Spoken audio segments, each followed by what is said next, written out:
Dragon Ball Super é tão bom quanto Dragon Ball Z. Você que assistiu errado. Fala pessoa, tudo bom com vocês? Aqui eu Li. E galera, é o seguinte, calma, muita calma nessa hora, não se desinscreva ainda, que no final do vídeo tudo vai fazer o maior sentido do mundo pra você. E possivelmente você pode concordar comigo, viu? Caso não, caso discorde, tudo bem, mas comenta aqui embaixo que eu quero entender o porquê você discorda, que eu criei esse canal para justamente conversar, né, sobre essa franquia como tanto. E galera, não pula o vídeo ainda, que eu tenho algumas notícias para dar para vocês. A primeira, que agora é sagrado, todas as quartas e sábados terão vídeos novos sobre Dragon Ball. Vai ser sagrado, quarta e sábado, tá? E eu tava pensando também em falar sobre outros animes, sei lá, Naruto, algum anime que esteja em alta, né? O que vocês acham sobre isso? Mas não se preocupe que os vídeos de quartas e sábados vai ser sobre Dragon Ball. Seria vídeos extras, tá? Comenta aqui embaixo que eu quero saber. Falei demais, agora vai!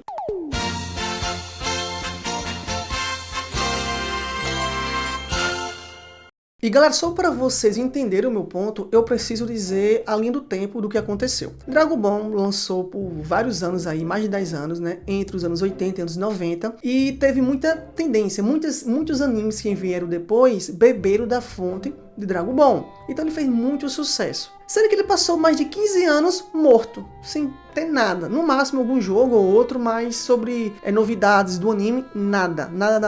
Em 2013 veio o primeiro vislumbre o que iria acontecer da franquia, que é justamente a Batalha dos Deuses. Não é lá esses filmes todos, né? Mas estava ali para tapar um buraco de mais de 15 anos. Depois de 2 anos teve o Renascimento de Freeza, né? Em 2015. Aí sim foi um filme sensacional, tá? Aí eles pensaram, isso aqui faz dinheiro, isso aqui tá fazendo hype apesar depois de 15 anos. Vamos fazer a série animada. E de verdade, a forma que você assistiu errado, e eu também, a culpa foi da Toei / criadores, né?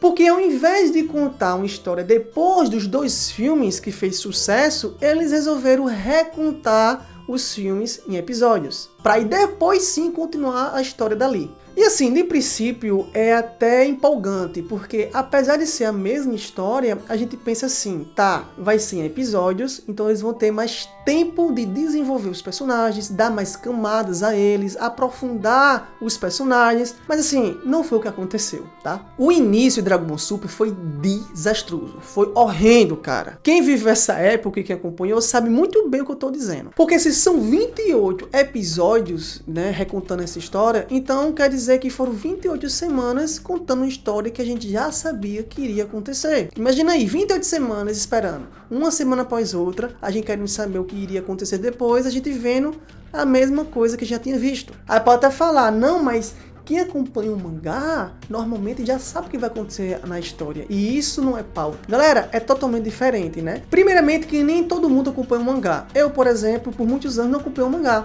Então, tudo que acontecia pra mim ali, sobre Dragon Ball ou outro anime, como Naruto, por exemplo, que eu assisti muito, era novidade, porque eu não acompanhava o mangá.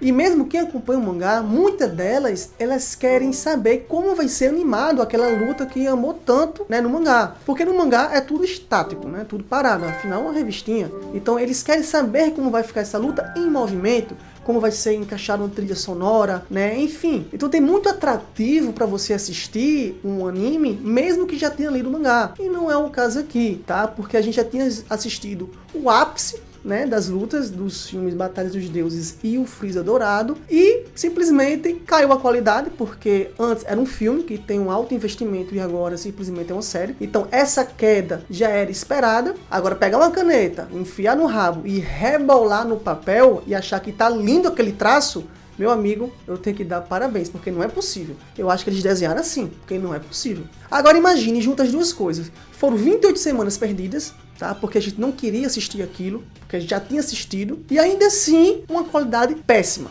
além do normal. Olha esse Freeza andando, galera, olha os movimentos travados, olha esse Super Saiyajin 3 de Goku. Galera, não é possível que alguém olhou isso e falou, aprovado. Então muitas pessoas já foram assistir as próximas sagas com a má vontade. E com razão, porque o que foi apresentado pra gente foi horrível. É aquela coisa, né? A primeira impressão é o quê? É o que fica. Então muitas pessoas pegam essa primeira impressão e usam isso como régua no anime todo. E isso não deveria acontecer. Porque imagina comigo, tira esses 28 episódios. Tira, arranca da memória. Arrancou, pronto. Agora imagine que só existe os dois filmes, Batalha dos Deuses e o Renascimento de F, tá? Só existe isso. E dali foi agora pro torneio do sexto e sétimo universo. O primeiro episódio já é contando essa história. Aí de lá vai Saga Black, Torneio do Poder, enfim. Vocês conseguem perceber que a qualidade do Dragon Ball Super melhora e muito. Galera, melhora muito mesmo. Antes seria, sei lá, Dragon Ball Z seria um 10, o Dragon Ball Super seria um 3, agora fica um 7,5, 8, né? Não chega a superar o Z, mas fica muito mais próximo. Porque, de fato, a qualidade melhora muito. Ainda vai ter defeitos? Vai. Lógico que ainda o Super Saiyajin Azul, o Blue vai ser horrível.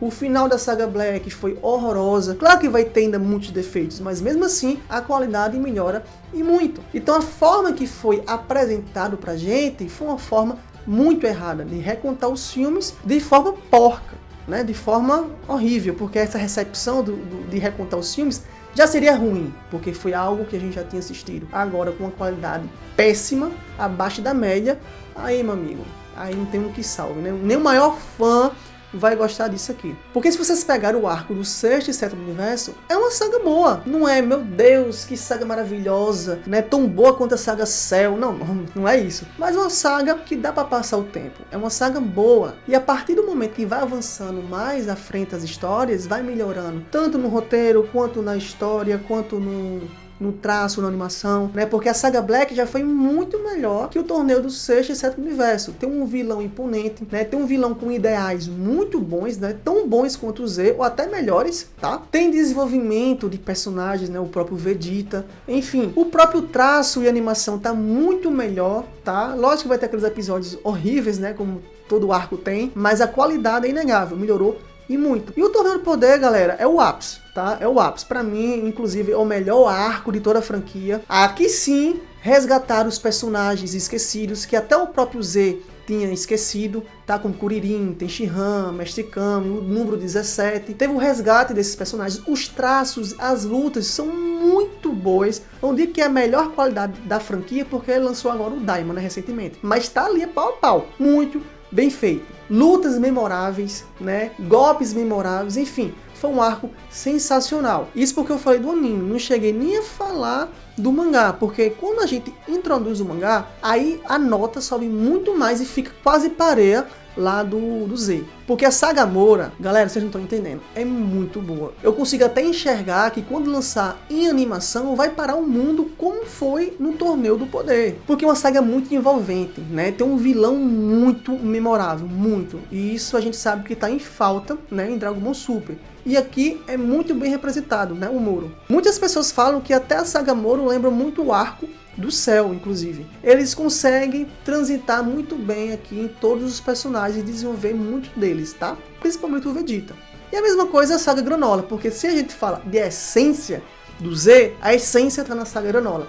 Sei que muitas pessoas não gostaram tanto, né, porque até entendo que era um episódio por mês, né, um capítulo por mês de luta, e muitas pessoas achou arrastado, mas não é verdade, né, porque Dragon Ball é luta, galera, Dragon Ball é luta, se você não quer luta, você quer o quê? E isso animado, eu aposto que vai mudar a percepção de muitas pessoas que não gostou do arco de Granola, porque tem lutas, essência do Z aqui. Então quando você pega esse parâmetro, como eu falei pra vocês, tira os 28 episódios, coloca os dois filmes e o torneio do sexto e sétimo universo pra frente, inclusive o mangá, a nota do Super se assemelha muito ao Z. O problema que foi justamente a má impressão, né, que foi passado pra gente. E muitas pessoas usam isso até hoje. Quantas vezes eu vejo em comunidades por aí afora, pega a foto do Super Saiyajin 3 do filme de Janemba, com o Super Saiyajin 3 lá do quinto episódio do Dragon Ball Super. Como se aquele Super Saiyajin 3 representasse todo o Dragon Ball Super. E isso, pra mim, é uma falta de caratismo do caramba. Mas aí, vocês concordam comigo? Discordam? Comenta aqui embaixo, tá? Se inscreve, ativa o sininho, né? E deixa o like. Isso fortalece demais, ó. Rumo a 3K. Valeu e falou!